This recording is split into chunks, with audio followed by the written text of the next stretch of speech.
At the holiday times, we all indulge a little, and this lobster mac and cheese is the ultimate indulgence, and I'll show you exactly how to make it. If this is your first time here, please take a second to subscribe. I am Gian and welcome. The first thing I'm going to do is to steam the lobster using my double boiler. There's a little bit of water at the bottom. I'm also getting the water started for the pasta, and I've added some salt to the water. I'm going to cover this and let it come to a boil. And I steamed the lobsters for about 10 minutes. I didn't want to cook them too long because remember, it will cook again in the macaroni and cheese.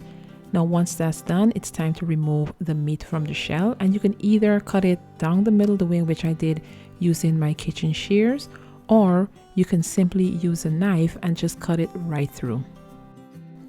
And either method works. You just need to be able to get the meat away from the shell because we're not going to use the shell for obvious reasons. It's not edible.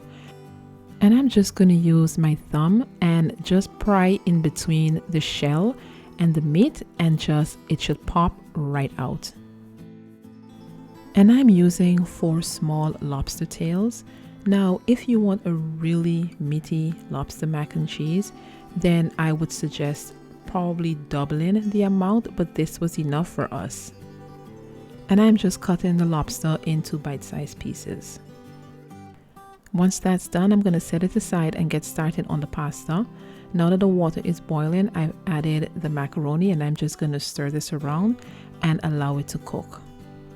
I'm going to be using a combination of sharp cheddar cheese, fontina cheese, provolone, and gruyere. When the pasta is done, I'm going to strain it, and I like to undercook the pasta just a little bit because remember, we will be cooking it again in the oven. Now it's time to make the roux. To the cast iron, I've melted butter and I've added flour, and I am just going to mix that around just until it's nice and smooth and allow it to cook for about 3 to 4 minutes. And just a gentle reminder that if you do want to make this recipe, I will have the link below in the comment section as well as in the description box, so please be sure to check that out.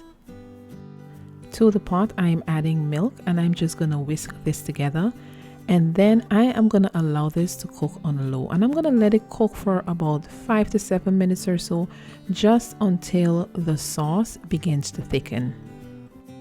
And once it's thickened, it's time to add the cheese.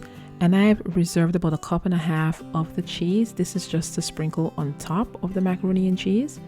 And I'm going to season it with ground black pepper, salt, a little bit of Dijon mustard, and some paprika. And for this recipe, I'm going to skip the egg just to show you guys it can be done either way.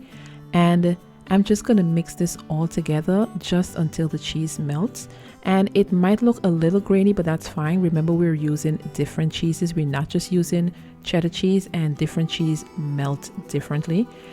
I'm going to add the cooked pasta and the lobster, and I'm just going to stir this all together just to get it nice and mixed before adding it to my baking pan.